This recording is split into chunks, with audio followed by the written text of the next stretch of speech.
From Studio 1A in Tampa, Florida, comes a talk show that really feels your pain and tells you like it is.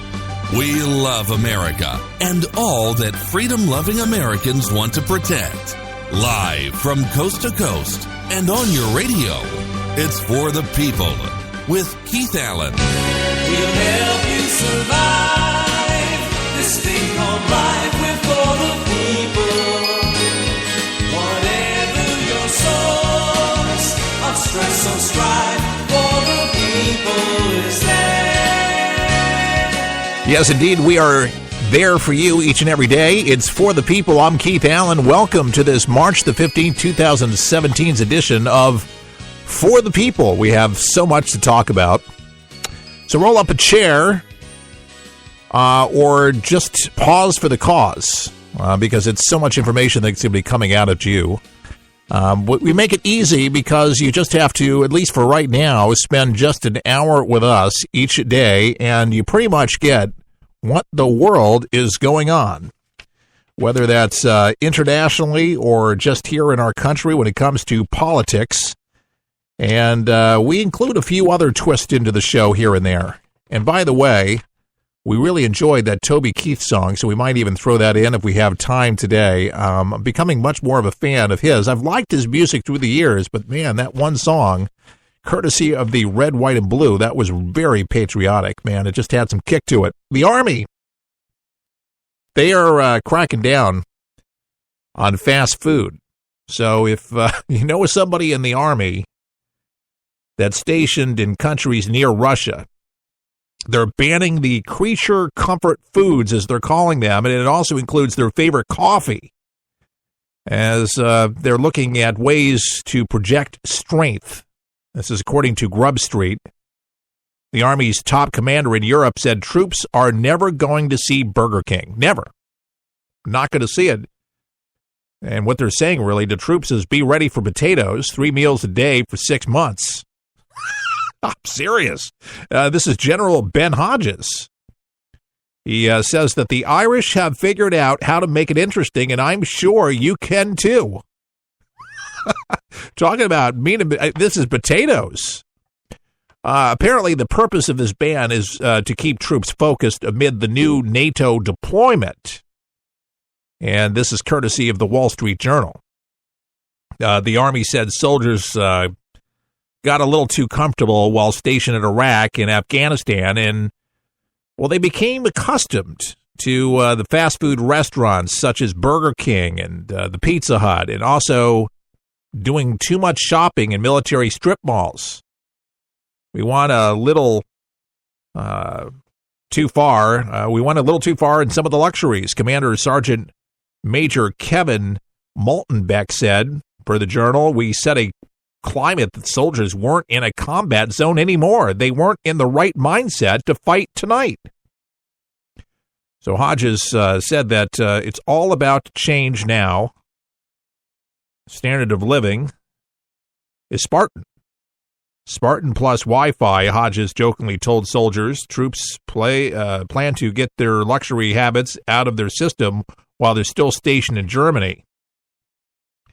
I am probably going to hit the American Burger King on post at least twice this week, said one sergeant per Grub Street. He says, and then I'm going to get out of one of the German Pizza Huts. This comes after the military comes under fire after thousands of troops failed to meet weight and fitness requirements last year. Military.com noted. There's another source for you. Said, where do I get that stuff? Well, there you go. There's a continued high rate of service members losing their careers due to weight and fitness standards, and this is Representative Tim Ryan. The number of Army soldiers kicked out for weight standards jumped tenfold between 2008 and 2012, with 1,800 soldiers losing their jobs in 2012 for getting too fat. In the Navy, almost 10% of the force, 34,000 sailors, have, believe it or not, failed at least one physical fitness test since 2011, and most were due to weight standards, Ryan added. So we know these problems. So get it out of your system. If you're going over Europe, you better get the fast food. I mean, there's only so many potatoes one could eat, but I kind of understand where they're coming from. Combat's not supposed to be all, I mean, your alert level, you don't want to become too comfortable, and that's, I guess, the whole idea. It's not supposed to be a country club, and for some that serve overseas, complacency can set in. You can see how it sets in with government over here, and folks get way too comfortable, thinking that nobody means us harm. Nobody possibly would turn on us like that dog you thought wouldn't. Don't become too complacent. Because people do. They become complacent, and then when you become complacent, bad things happen. You have to be on your guard. All right, so the big news, the big headlines, do you want it? I'm going to give it to you, like it or not. It has to do with, of all things, Trump's tax return. But the 2005 one, this rolled out, and over NBC channels decided they wanted to put it out. And Donald Trump cast doubt on the release, obviously, yesterday evening on parts of his 2005 tax return. And then this morning, he was on Twitter, and this is what Donald Trump said. Does anybody really believe that a reporter who nobody ever heard of went to his mailbox and found my tax returns? At NBC News, fake news. Donald Trump. Apparently, for this rollout of Donald Trump's 2005 tax return, apparently Trump paid $38 million in taxes on more than $150 million in income in 2005. Now, the White House said, in a response to a report by NBC, by a host of, guess who, Rachel Maddow, oh my Lord, that the network had gotten 2 pages of the returns. The White House acknowledged that the 2005 return was genuine. Journalist David Clay Johnson received the return in the mail, and he suggested that it is possible Trump leaked it to himself. It can't get any funnier at this point, folks. I mean, seriously, Trump leaked it to himself. Yeah, okay. Donald Trump trying to hold accountable, trying to get a handle, literally, on the leaks in Washington. I mean, there's not too many places that one can go when they're president without actually somebody listening, somebody standing by in the White House, but with communications going that nobody would know if Trump actually did this particular thing. I mean, give me a break. Yeah, Trump leaked it to himself. He wanted to come out with his 2005 tax return. Okay. Gee, Donald, your White House confirmed my story. POTUS fake tweet. Sad. David Clay Johnson. So he's tweeting back. There's a Twitter war about his 2005 tax return. And here's the interesting thing. President Trump, obviously, he's sitting back and saying that MSNBC is real desperate.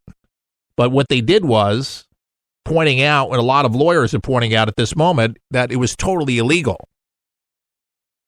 Totally illegal. But the tax return doesn't show any wrongdoings. It shows that Donald Trump made great profits and he paid his taxes. And God, who cares if he took advantage of every tax loophole that there possibly could be? I don't know any American, I don't know anybody in business or any just average American, anybody that says, you know what, I want to pay maximum taxes no matter what.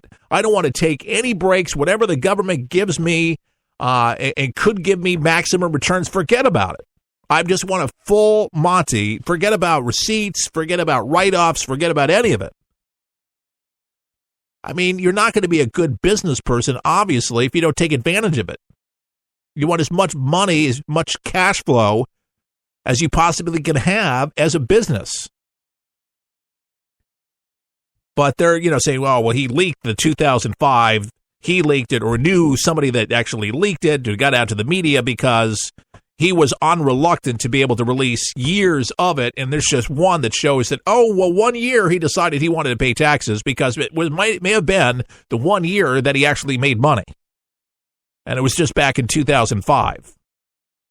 So, again, there's people speculating that that's why that Donald Trump would actually allow this particular leak. However, it got out of the mail into this reporter's mailbox.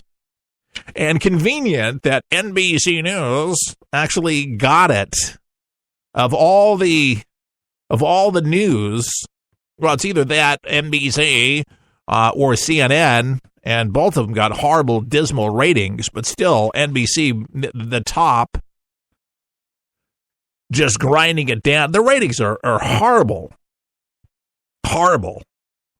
Really just deplorable. Horrible, horrible, horrible. Poor Matt Lauer, not poor, I guess he did something. He's got to pay all this money out now for a divorce. I thought it was such a joke that NBC actually has to, this is just ridiculous. You talk about prima donnas and Matt Lauer. He gets helicoptered from the NBC studios at Rockefeller Plaza all the way to the Hamptons every single day. I'm not even kidding. That was part of the contract. I'm not going to host the Today Show for another 5 years unless you helicopter me into the Hamptons. Dude, wow. Have you not seen better days, Mr. Potato Head? Come on. Matt Lauer, you were cute 30 years ago to some women. But, oh, my God, that huge meat head on the television, it's not even funny. It's just, retire, please, Mr. Potato Head. Or get a piece. They sell those things. Women wear them, hair extended. They have them for men. Spray something on. They still have that spray stuff of the 80s, you get a little patch, a little bald spot on there. But in this case, for Matt Lauer, he needs to cover his entire head. I wouldn't put it past NBC to have paid somebody pretty good money to be able to secure this, but it happens to be illegal to be able to go ahead and post and make something public as what they did. And now it's like an international deal. Regardless, if it doesn't show any wrongdoing, it's just, again, more leaks. So another investigation. It's not Russia. And what else is it going to be? The wiretapping of the Trump Tower. And now people are saying the microwave ovens can't do that. Some microwaves can, but if it's Samsung, who knows? It has absolutely gotten really ridiculous, but it's not a shock. It shouldn't be a surprise to any of you listening.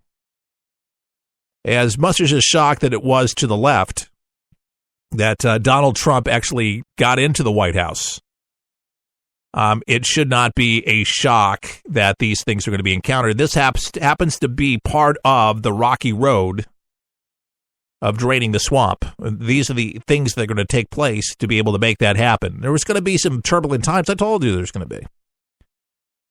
When you go against the grain, you go against the status quo, people in your own party, against another party, I'm never going to see eye to eye about it. And now all sorts of turbulence with healthcare and Rand Paul stirring up trouble big time. Yeah, Senator Rand Paul. And he's pretty much replacing Senator Ted Cruz as the key conservative troublemaker in Congress. And I'm not making this up. This is according to The Hill. Yeah, the good old Kentucky Republican. I have no problem with country folks by any means, but it's just a piece of work here. And before anything's signed off and everything is just ready to go, he's just phrasing this as Obamacare light and keeps